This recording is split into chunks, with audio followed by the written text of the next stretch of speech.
Hey guys, Alex here. Welcome back to my channel. Today I will be sharing with you a simple strategy for money management. But before anything else, please don't forget to hit the like button for the YouTube algorithm and subscribe to my channel so that you will be notified if I have new videos like this one. And oh, I love to hear from you guys, so please comment anything in the comment section down below.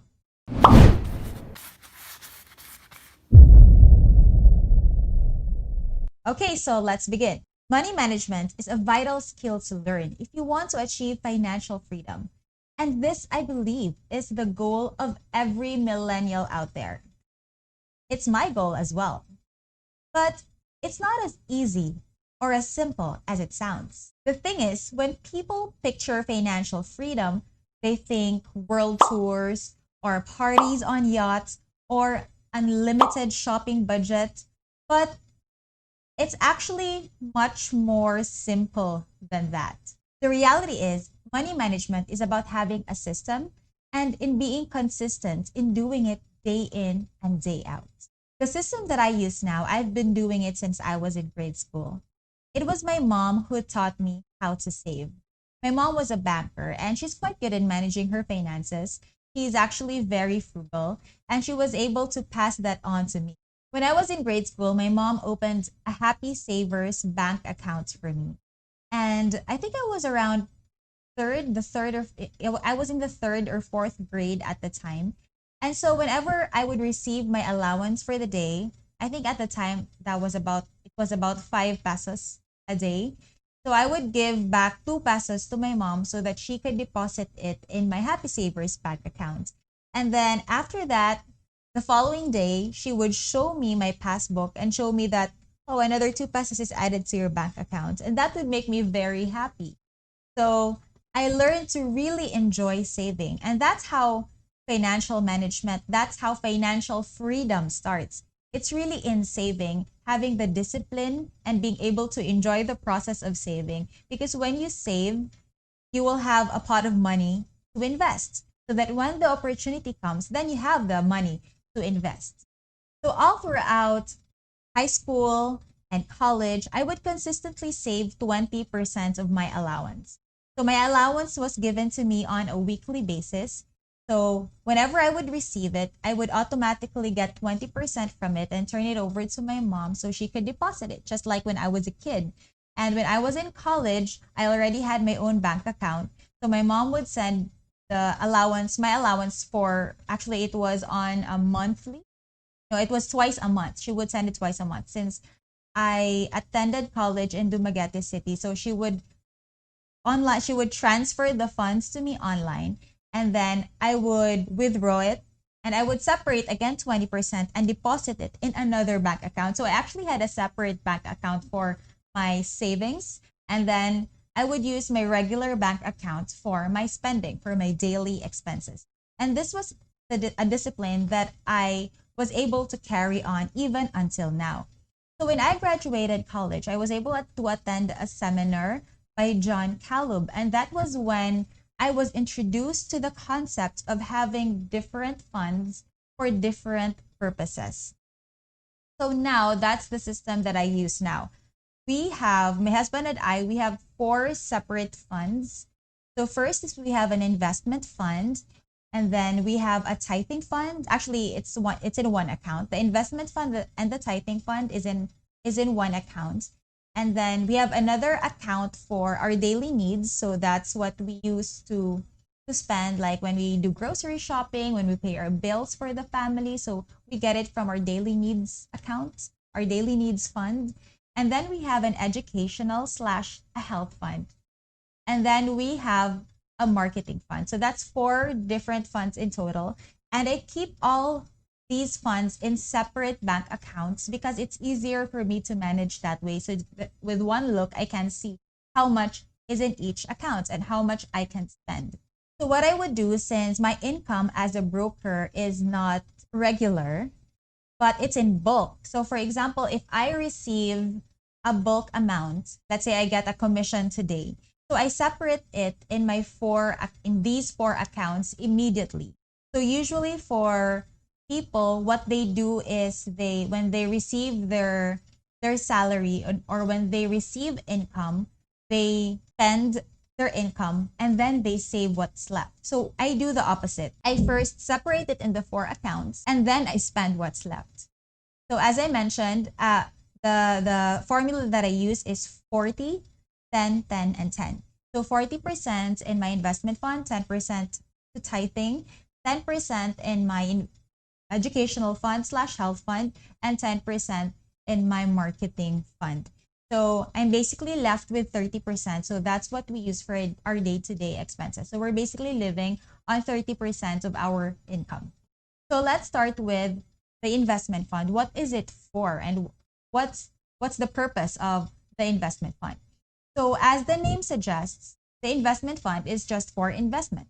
So our rule is we don't take anything out of that account unless it's for investment purposes.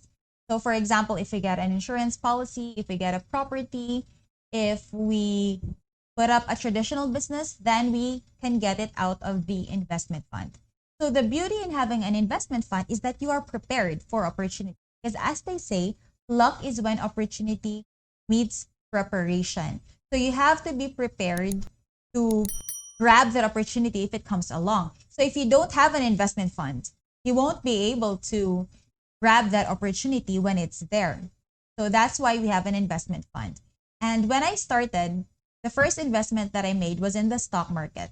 I started investing in the stock market when I was, I think, 22 or 23 years old. I signed up for the Truly Rich Club newsletter by Bo Sanchez. Before I was a very big fan of Bo Sanchez, and that's why I got encouraged to start investing in the stock market. At the time, I didn't really understand how it worked yet. I was able to just learn along the way. The beauty of investing in the stock market is that it has a low entry level. You only need 5,000 to set up your call financial account. So back then, I didn't always start with this formula, the 40, 10, 10, 10 formula. Before, it was more of like an 80, 20 formula. I would only save around 20 to 30% of my income and I would spend whatever's left.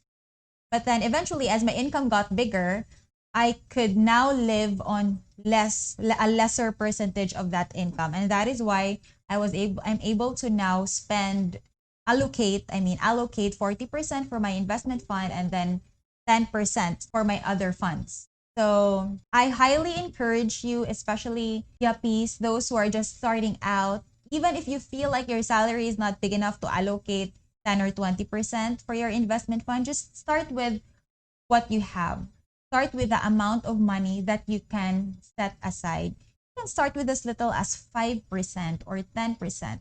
But my recommendation is don't go lower than 20%, because if it's lower than 20%, inflation will just catch up with you. So that's it. It's very important to set up an investment fund, and it should be a different bank account, preferably a checking account, so that if you're investing in something, then you can just write a check. It's more convenient that way than rather than having to withdraw cash. So that's the purpose of the investment fund.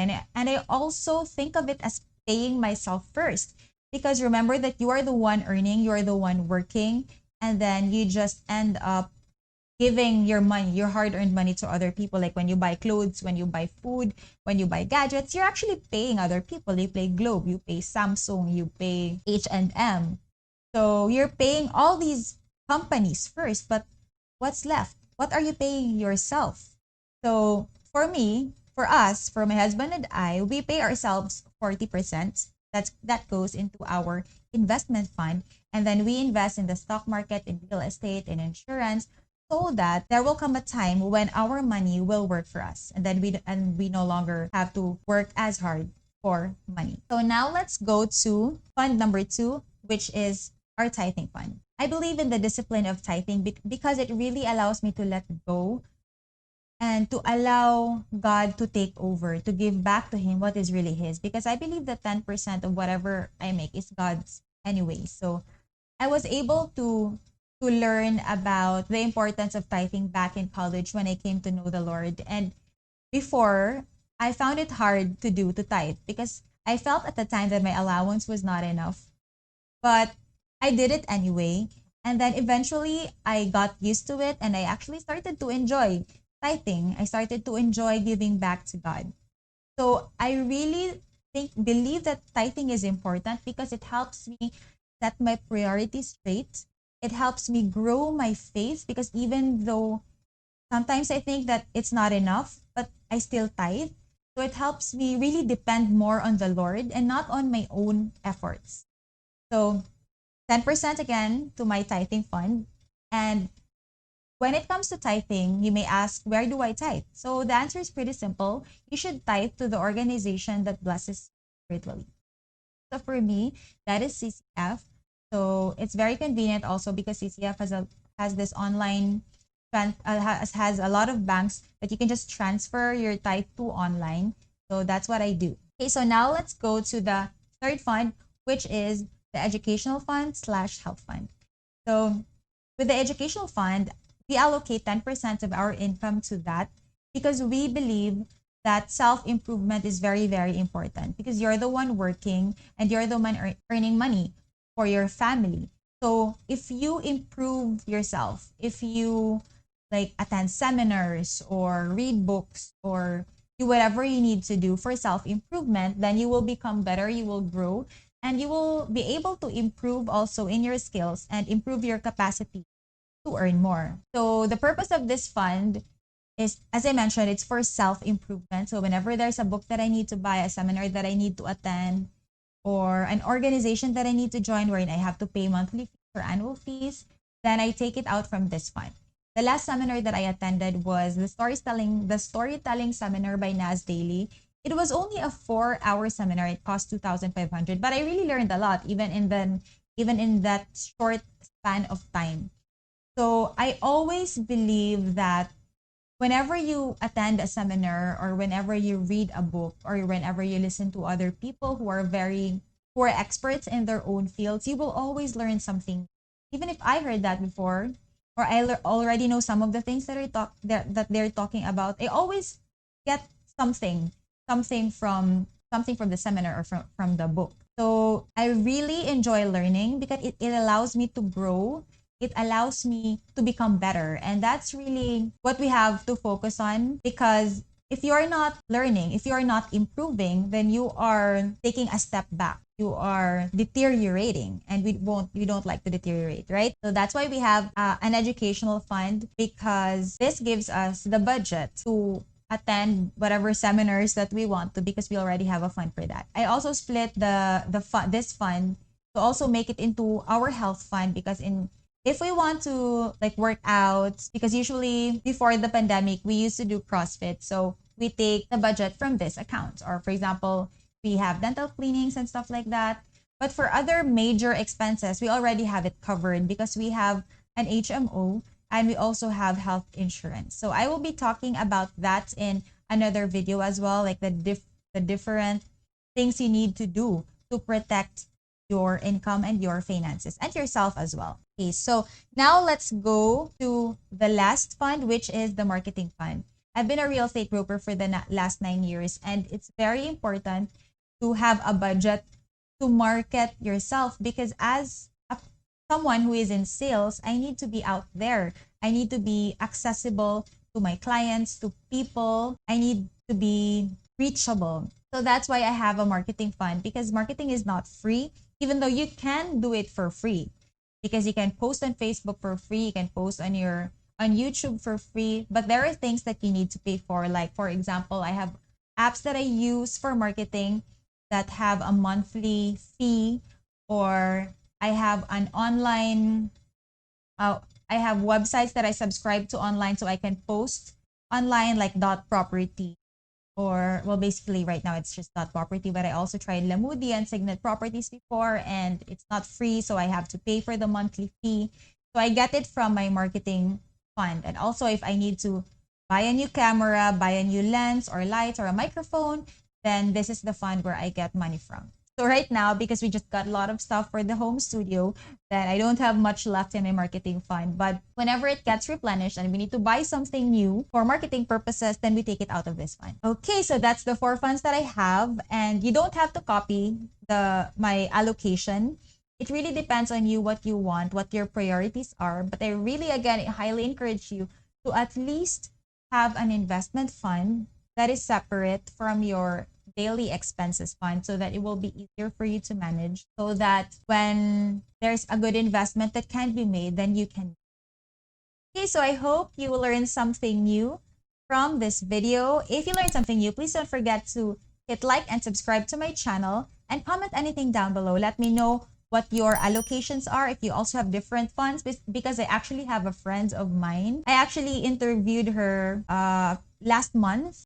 I'll post a link of that video in the description box. So I actually interviewed her, and according to her, she spends 10% of her income. So she basically saves the 90%. Well, not really save. She also allocates the 90% into different funds. So she also has an investment fund.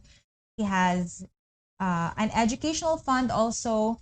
So, and then she's left with 10%. So that's what she spends. So isn't that amazing? Like she can actually do that. So that's it. So I hope you learned something new from this video. Again, please like and subscribe to my channel. If you have topics that you would like for me to talk about, if you have any questions regarding this topic, then just comment in the comment section down below. I'll see you in the next video. Till next time.